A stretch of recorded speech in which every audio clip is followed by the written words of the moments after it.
Hi guys. So my phone's been a bit like a hotline these last few days, which I don't mind. I really don't. But I've decided to make a video to explain some of the things that have been said on the television. And I've also done some research with the Spanish Ministry of Health and the Spanish government online. So there's a few answers that I have to some of the questions that I was asked. So here we go. Right. So basically, the state of alarm decree limits travel. You need to avoid crowded places and keep a safe distance of at least 1 metre. The president says you can only leave the house to buy food or medicine. So if you need to go and buy food or if you need to go to the chemist, then that's allowed. Obviously, we've got the armed police, civil guards and the army patrolling. So you need to prove that that's where you're going. Obviously, when you get your food, you've got a receipt. When you get your medicine, you get your receipt. So if you do get stopped, you can say, look, I've just been and got this. If you need to go to work because you can't work from home, that's allowed. And you can go to the doctors and you can go to the bank if necessary. Now, if you're feeling like you've got a bit of a cold or something that you don't really need to go to the doctors for, then don't go. If it's an emergency, then you can book an appointment. Some hospitals and doctors are actually not taking appointments. Some of them are actually doing them over the phone. If you do need to go to A&E, make sure it is important and it is an emergency. Not only because, a lot of hospitals are actually being overflown with people with the coronavirus because we've got quite a lot of cases now in Spain, but also for your safety, because you may go in with something quite, not really important and come out with a coronavirus. So just try and use your head a bit on that one. You're allowed to go out to someone's house if they're vulnerable and they need your help. Otherwise, you can't visit family and friends. You can only go if that person depends on you for their help in the home. Again, you'll need to prove that that's what you're going to do. And you can also, if you need to go to your normal residence, then that's fine as well. Walking a pet, you can only go for a short distance. You can't do an hour walk and stroll and have a nice leisurely time with the pet. No, you take your dog out for enough time that he or she needs to do his business. As you would normally do, you'd pick up the poo with a poo bag, but also you need to take a bottle of water with water and detergent in, so when they have a wee, you need to wash away the wee as well. And it is literally a quick out, do your business and back home again. You can also take the bins out. You're allowed to go out to take your bins out. What you cannot do is go out and do sports. So you're not allowed to go out and ride your bike. You're not allowed to go for a run, for a leisurely stroll. And if it is that you're going to the doctors, the chemist, the supermarket or anything like that, you can only go out on your own. The only way you can go out with more than one person, and that's only two, is if you can't go on your own due to a disability or because you're very ill. You can take your car to the petrol station and get petrol, and you can also buy your gas bottles as well. That's allowed. At the minute, you can go to and from different places for work, but if the government decide that that certain area is a risk, a health risk, they can close the road off. Now, normally in Spain, you have to carry your DNI with you by law. I know us British don't always carry our documents around with us. I'm one that doesn't always carry my documents around with me. But it's a must now, because what's happening is they're stopping people and they're asking, where do you live? So if you show your NIE or your passport or whatever, usually your NIE number, then they will call through and make sure that you actually reside in Baza, for example. If they find out that you are in Baza, but you're actually from Murcia or you're actually from Cordoba or whatever, they'll want to know why. So just be very careful, please. What else? All social events have been cancelled. So if there's any festivals, any carnivals, anything like that, they've all been cancelled. Weddings and funerals can still carry on, but only a limited amount of people attending. All schools are closed. The children are now doing classroom online. Shops are closed. Shops and businesses are closed, and they should be closed. There are some that haven't closed, and they're actually being fined for it. Bars, restaurants, gyms, cinemas, theatres, nightclubs, they're all closed. The borders to France and Portugal have been closed. They've given opportunities for people who are actually Spanish residents or actual Spaniards to get back to Spain, because eventually they will be closing air traffic. Again, like I say, armed police, civil guards and army are patrolling. They are out there, and they are on strict instructions due to actually confirmed by a friend of mine who works in the police force. They are under strict instructions to not let anyone get away with anything. If they need to fine you, they'll fine you. We'll talk about the fines later. There are some shops that are open. So you've got your food and drink shops which are open. Pharmacies, doctors, again, if it's important. And some doctors won't see you in person, they'll do it over the phone. You've got your opticians that are open. Sorry, I'm reading from a list here. Orthopedic shops, tobacconists, telecommunication stores. Your vets are open for emergencies or if they need a vaccine.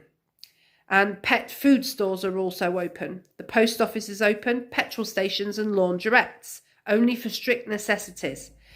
A lot of the stores or chemists or whatever, you'll notice that they're putting a counter right near the door, like a makeshift counter, because they don't want crowds in there. So a lot of the different chemists and that you'll go to or shops, you'll actually have to queue in the street.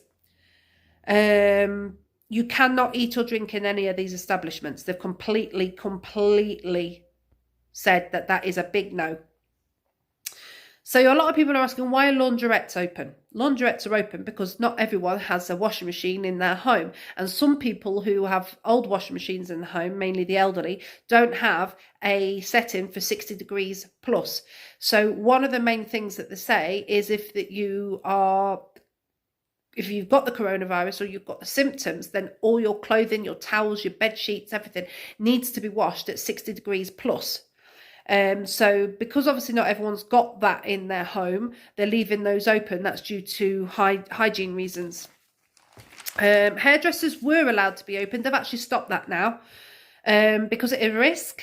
And if there are people who need to have their hair washed because they're elderly, they can't get out, or they're disabled and can't get out, they can contract a mobile hairdresser to go to their home. But now hairdressers will not be opened.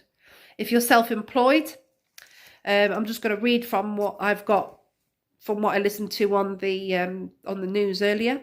So the government approved on Tuesday the 17th of March, so yesterday, the second package of economic measures to tackle the crisis due to the coronavirus, including some to help the self-employed and entrepreneurs with this set of measures. The government aims to ensure that the virus doesn't have a permanent negative impact on the labour market. It is a temporary crisis which we'll overcome, said the president of the Spanish government, Pedro Sanchez. The decree law published in the BOE specifies that employers with less than 50 workers with a temporary employment regulation, ERTE, filed by force majeure linked to COVID-19 are exempt from paying social security contributions for their staff. All other companies with 50 or more workers must pay 25% of the contributions. Until now, during the ERTE, the employees affected were paid for their unemployment and the employers were responsible for the contributions. So also, in particular, since the declaration of the state of alert, self-employed workers who have suspended their activity or whose activity has been reduced to a minimum may be entitled to a benefit similar to the existing activity closure and therefore will not have to pay the contribution. Okay, so basically it'll be deemed that you've contributed and not be deducted as consumed. As well, also, if you've got a mortgage and you've not been able to go out and earn money, that's also going to affect you as well. The government have made a promise that they will help with that. So basically, if you're self-employed, you have a mortgage or anything like that, then you will get help for this. I would speak to your solicitor, your gestor that you'd normally deal with, and they will help you along with the process. You can't take your child out onto the streets. The parks are completely closed off. You cannot go out for runs and walks, like I've said before. You can't carpool. So you can go out in your own car, but you can't take anyone else in your car. Again, you can't visit family and friends unless they're dependent on you. Clothes shopping, that's a big no. You can't go clothes shopping. If you've got an appointment for the DNI, NIE or passport office, that will be cancelled. You can't go there. And if you're due a court hearing, that's also being suspended. They're suspending all of them. So, the sanctions. Fines are between 100 and 600,000 euros, and in extreme cases of disobedience, between 3 months and a year in prison. So, for something so daft like jumping over a fence, could cost you 100 euros. Disobedience of authority between 600 euros and 30,000 euros. Conduct or omissions that may produce a risk or serious or very serious damage to the health of the population is anything between 3,000 euros and 600,000 euros. So yeah, keep that in mind as well.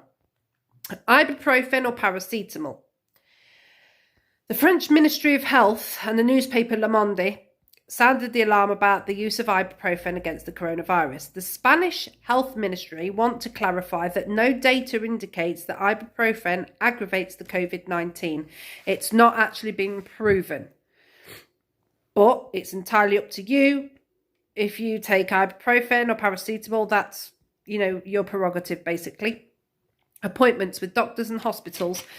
Each hospital is reorganising its activity and are contacting patients regarding appointments. They're either moving them to different dates or they're cancelling them and telling you to phone back in a couple of weeks to see what the situation is. Obviously, if it's something that that requires you to go because it's an extremely important appointments. So, for example, if you're receiving chemotherapy, radiotherapy, dialysis, or anything like that, they will tell you how and when you need to go for these appointments. They are contacting you. If you've had a normal appointment and the doctors haven't contacted you to change the appointment or to cancel, then go to your appointment. Just obviously take precautions. If you do need to go to the hospital, because it is an emergency, then just go one person. Like I say, they only allow now a companion if you can't actually go on your own. So a lot of people are saying, can I pass coronavirus to my dog? Or can my dog pass it to me? No, absolutely not. There's no proof whatsoever that you can transmit the virus to your pet. That has actually been confirmed by the OMS. What they do say is if you may have the symptoms of coronavirus or you've got coronavirus, say you sneeze on your hand or you cough on your hand and then you stroke the dog, and then someone strokes the dog afterwards and then puts their hand to their mouth or nose or eyes or anything, they can get the virus. That's not because the dog has passed that to them. That's because your particles of your bodily fluid is on that dog. Okay, so it's not that the dog can pass you, or a cat or whatever, can pass you the coronavirus. It's actually been proved that no, that's not possible. So how can you prevent infection? Wash your hands frequently, either with an alcohol-based detergent or just general soap and water. If you cough or sneeze, try and do it on the inside of your elbow if you haven't got a tissue handy, so like this. And if you've got a tissue handy, then obviously you sneeze or cough into the tissue and you throw the tissue away and you wash your hands afterwards. Try not to touch your eyes, your nose or your mouth. Keep at least a metre away from people, anyone really, and avoid crowded places.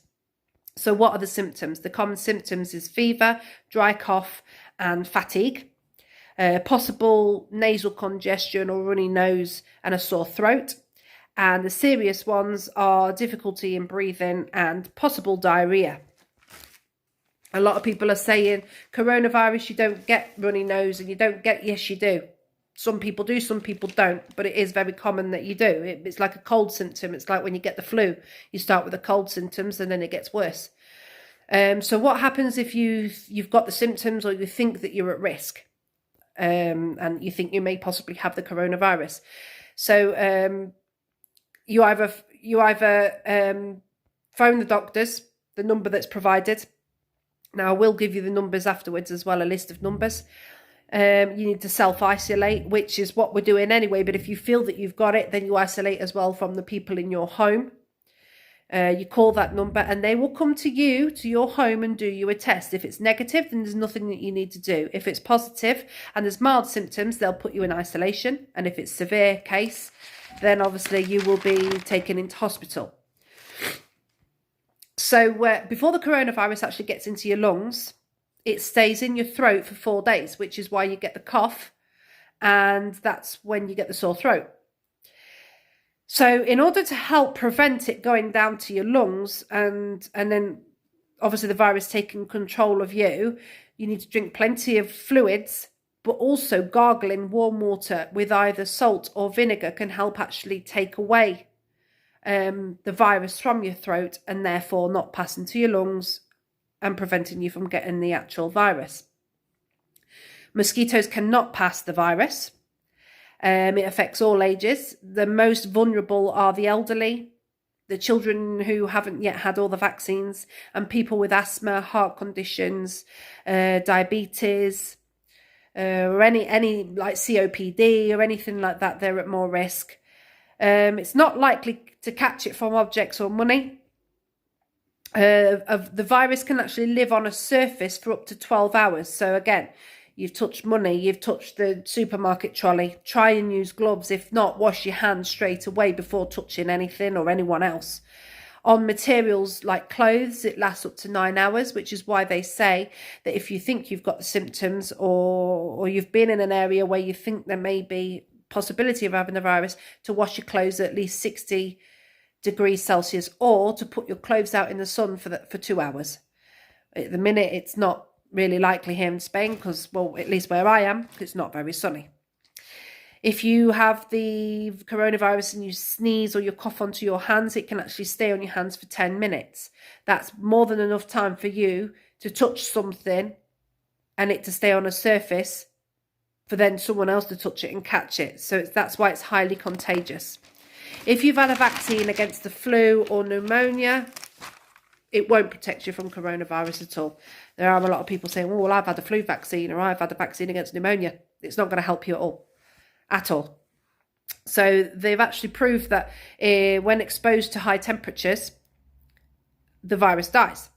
So they're advising that you drink hot fluids, to sit out the sun when you can, obviously, if you've got a terrace or a patio or something, and to do that as well. So what I will say is, one, they're fining. You couldn't go in jail, you know, that's it. But also think of others as well. So you could go out and you could think, well, okay, I'm fit and healthy, I'll be fine. If I get it, I get it. I'll get over it. And it probably will be the case. You might go out, you might get it, and then you'll just get over it. But then just remember that you may pass it on to someone who isn't going to be as fortunate as you, who's probably more vulnerable due to health issues, due to their age, due to the fact that they haven't had the vaccines or anything, and they may possibly die. So try not to be selfish, keep safe, and keep others safe as well. Well, thank you for watching. I hope that it's helped you a little bit. And let's hope that this is over quickly. Thank you. Bye.